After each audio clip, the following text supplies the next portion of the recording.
Allez, bonjour à tous et bienvenue. On est parti sur une nouvelle vidéo concernant les Share Acquisitions. On va parler d'une société qui est assez connue qui s'appelle Brown Brown Insurance. C'est une entreprise qui est cotée donc aux États-Unis. On va faire une petite analyse sur une présentation. Voici le sommaire de la vidéo. Présentation de l'entreprise, les chiffres clés, l'analyse des segments, la performance et stratégie d'acquisition. Comme c'est une Share Acquisitions, on va en parler sur ce point-là. La dernière acquisition qu'ils ont effectuée, la présence géographique, tout ce qui est stratégie Share Composers, la partie dividende, les forces, les opportunités, défis et risques, perspectives pour 2025-2026 et la dernière partie sur la conclusion, avant de faire une analyse sur All Rates, Fast Graph et une analyse technique. L'analyse technique, bon, elle sera accessible à tout le monde. Les deux dernières, ce sera plutôt pour les membres premium afin de déterminer le point d'entrée, si oui ou non ça vaut le coup d'investir dans celle-ci. Juste avant, n'oubliez pas, pour ceux qui souhaitent aller un petit peu plus loin, on a évidemment un canal Patreon sur Bourse 1, 2, 3. Voilà, je transmets pas mal de documents, des petits PDF sur le top 5 là, des sites. Donc ce sont des foncières cotées en France, des analyses en Word, enfin en PDF sur 14 pages, des vidéos exclusives. Voilà, n'hésitez pas à rejoindre, c'est gratuit, le lien dans la description. Commençons par la présentation de Brown Brown. Premier point, donc c'est une entreprise fondée en 1939, donc qui a plus de 80 ans d'expérience dans l'industrie de l'assurance. Donc, premier point, c'est une entreprise qui a dû passer et qui a fait ses preuves et qui a subi de nombreuses crises et qui est toujours présente. Leader mondial du courtage d'assurance, donc courtier d'assurance diversifié, on va en parler par la suite, offrant des services de courtage de gros, donc du B2B, et programme d'assurance. Culture de vente et services décentralisés, c'est un point que je ne cesse de mentionner sur cette chaîne YouTube. J'ai réalisé bon nombre de vidéos sur qu'est-ce que c'est que la décentralisation, c'est un point qui me semble fondamental. C'est pourquoi j'aime ce genre d'entreprise. Je mettrai la vidéo en lien avec la décentralisation en haut à droite. Il favorise la réactivité aux conditions changeantes du marché et la responsabilisation pour les résultats. Donc entreprise bâtie pour durer et axée sur l'éternité, engagée envers ses coéquipiers, ses clients et ses partenaires, donc assureurs, et ses communautés. Nos missions, comme ils expliquent, notre mission c'est quoi? C'est de devenir donc le premier fournisseur mondial de solutions d'assurance pour nos clients. Modèle de revenu, très simple, commission versée 1 par les compagnies d'assurance et frais payés par les clients. Quelques petits chiffres sur le T2 2025, on verra de toute façon les chiffres par la suite. Revenus totaux, on est sur 1,3 milliard, on est quasiment plus à 10%, un petit peu dire 9% par rapport au Q2 2024, donc tout est bon. On a une croissance, on ajoute par contre les bénéfices nets dilués par action qui ont baissé, d'où la correction sur le cours de bourse. Résultat ajusté par action, on est pas mal, on a pris 10%, pareil 100 points de base. Forte croissance, des revenus malgré un contexte économique incertain, avec une performance remarquable sur une partie de segment. Donc on reviendra, on en reparlera par la suite. Donc concernant la répartition des activités, encore une fois on est au Q2 donc 2025. Le plus important c'est la partie retail, la partie donc détail. Ça représente plus de 50% du chiffre d'affaires, c'est non négligeable. C'est des produits et les services d'assurance aux entités commerciales, publiques, professionnelles et clients individuels. 78% des revenus basés sur ces commissions. Ce qui est quand même non négligeable. Encore une fois, voilà, donc 54%. Le deuxième pôle qui est important, c'est la partie programme, donc gestionnaire général de souscription, produits d'assurance, responsabilité professionnelle et forfait connexe. 80% des revenus basés sur commission. Encore une fois, c'est 30%. On a une petite dernière partie qui a très bien performé, ce que je mentionnais juste ici, World Brokerage. C'est quoi? C'est tout ce qui est la partie donc commerciale et vente des assurances commerciales, personnelles, en excédent et surplus par l'intermédiaire d'argent de courtier. 84% donc des revenus basés sur des commissions. Total, on est à 1,3 milliard, ce qui est quand même conséquent, ce qui est même énorme, avec une croissance organique de 3% et plus 9% par rapport au Q2 2024, malgré aujourd'hui les aléas géopolitiques, etc. Donc très très très belle entité. Concernant l'analyse donc des trois segments de Brown Brown, on a mentionné sa partie donc produits commerciaux individuels qui représente 54%. On a la partie donc programme avec gestionnaire général de souscription qui représente 30% et une petite partie à hauteur de 16% courtage. Je vous laisse de toute façon analyser en profondeur donc ces 3 segments. De toute manière, je mettrai le PDF sur Patreon, donc n'hésitez pas à rejoindre, je mettrai gratuitement. Concernant la performance financière et l'évolution des revenus, donc il y avait une croissance, on est à plus de 9,1 de croissance, qui est quand même assez impressionnant, malgré la taille de la structure et son passé. Croissance de revenus, croissance organique, on a une marge, on verra ça par la suite sur les chiffres, qui est quand même non négligeable. Concernant la stratégie d'acquisition, donc on a une dynamique de croissance. Brown & Brown a effectué plus de 700 acquisitions depuis 1993, 15 acquisitions en 2024, 22 acquisitions en 2024, et là on en a une importante à hauteur de 9, quasiment on arrondit à les 10 milliards au T3 2025. Donc 700 acquisitions, 32 acquisitions en 2024, voilà, donc ça enchaîne, donc c'est bien Seller Acquisitions. Accession avec un petit risk management du groupe, mais on en reparlera, pas d'inquiétude. Et voilà, pour vous dire que c'est une société qui se développe via les acquisitions, ce qui est quand même une partie importante, et également une stratégie que j'aime bien. Donc c'est un mon prénom qui m'a demandé de faire cette vidéo, je mettrai donc en inscription, parce que c'est une très très jolie boîte, il avait entièrement raison, et on verra par la suite si oui ou non c'est intéressant de rentrer sur celle-ci. Concernant le focus d'acquisition de Accession, montant qui était important, 10 milliards, a priori la date de finalisation prévue c'est au Q3 2025. Évidemment, il y a déjà eu plusieurs entités acquises, présence post-acquisition, plus de 23 000 collaborateurs répartis sur plus de 500 sites mondiaux. L'objectif, c'est quoi? C'est le renforcement de l'échelle, donc extension significative des capacités et d'amélioration de l'accès au marché pour offrir des solutions plus complètes, synergie opérationnelle et une partie création de valeur. Donc cette acquisition s'aligne parfaitement avec la stratégie du groupe qui consiste à renforcer donc sa position de leader mondial des solutions d'assurance tout en maintenant une approche décentralisée et entrepreneuriale. Voilà, ce sont les 2 mots qui sont importants, décentralisé et entrepreneurial. Présence géographique du groupe, c'est pas compliqué, c'est international, on en a vraiment partout, c'est juste impressionnant. Donc après l'acquisition, Accession, plus de 23 000 coéquipiers sur plus de 500 sites partout dans le monde, donc c'est quand même important. Évidemment, il y a des avantages qui vont avec et des inconvénients, mais premier point, c'est diversification géographique.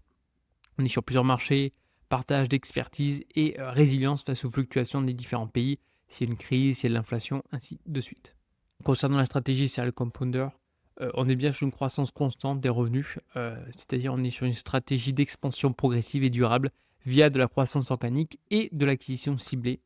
On a bien intégré donc la partie SP500 depuis 2021. Génération importante de cash flow, on est sur 1,3 milliard de flux de trésorerie provenant donc d'opérations non négligeables. Comme mentionné, donc on est bien sur le REITs, j'utilise principalement pour les REITs, pour les foncières cotées, mais on a quand même des actions de qualité sur ce site en question avec différents points qui me semblent importants.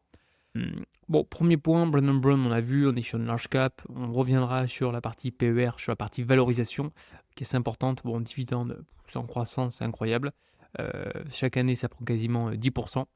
C'est-à-dire qu'en 2015, on avait un petit dividende à hauteur de 0,05 cents, et aujourd'hui, on a fait quasiment x2 à 0,15 cents.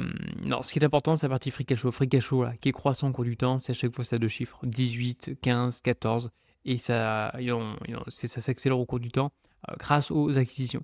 Donc les revenus, c'est bien croissant, les earnings, c'est croissant aussi. La partie donc IPS, c'est earning par share, très important, hein, c'est vraiment quelque chose que j'aime bien regarder. Pareil, c'est croissant, puis ça augmente de manière significative. Book value, c'est pareil, debt to assets, on est bien inférieur donc à 30% sur ce genre d'entité. Et debt to EBITDA, pareil, inférieur à 3, c'est juste parfait.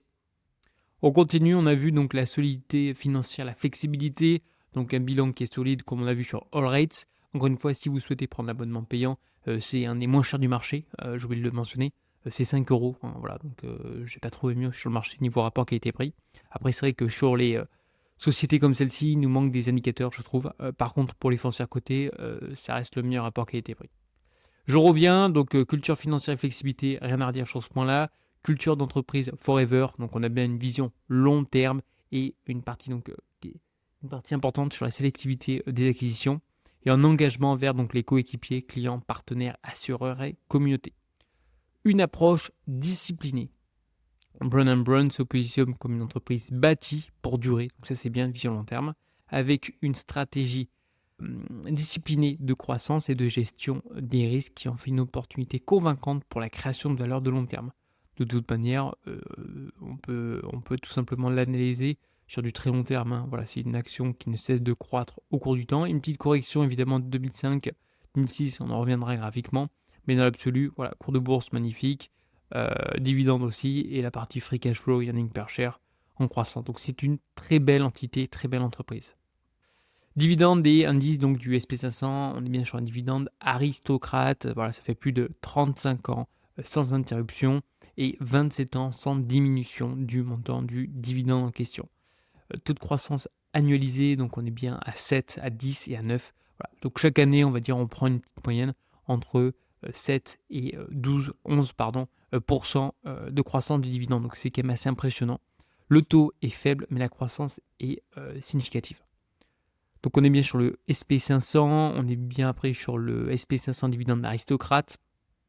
Et voici donc l'augmentation du dividende. Donc en 2015, 0,02 et aujourd'hui donc on est à 0,45. Donc on a fait plus d'un fois 2 en 10 ans, ce qui est quand même non négligeable.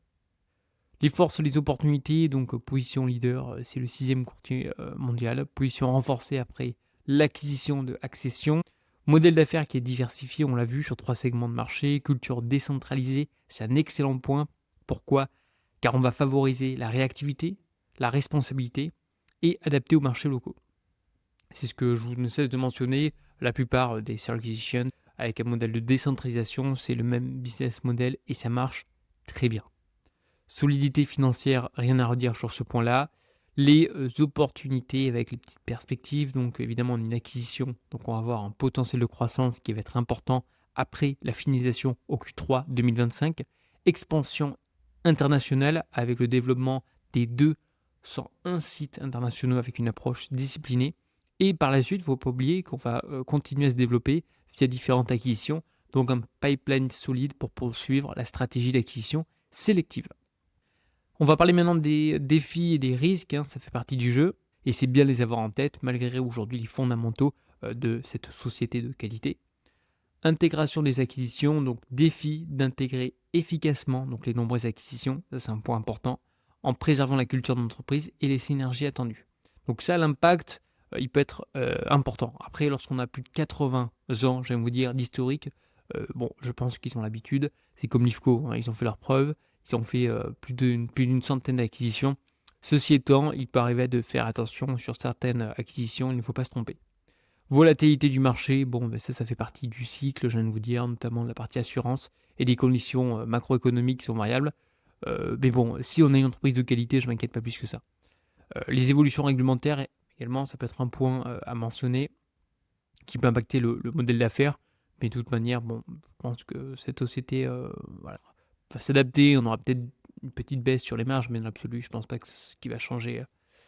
Ça va changer la donne. De toute façon, on a un impact potentiel qui est considéré comme variable. De toute façon, ça, tout est mentionné dans les rapports, hein. J'ai rien inventé, hein. Pression concurrentielle, donc secteur évidemment qui est compétitif, avec certains entrants, avec la technologie, avec l'IA. Mais bon, on a quand même aujourd'hui des entreprises qui sont bien implantées, un savoir-faire non négligeable. Voilà, donc je pense pas qu'on va avoir un retournement majeur sur ce genre d'entité.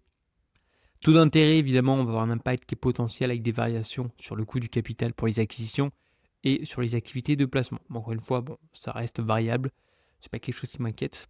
Et adaptation technologique, donc nécessité constante de s'adapter, bien sûr, à la partie technologie, à l'IA, dans le secteur des assurances. Donc ça, c'est un point important.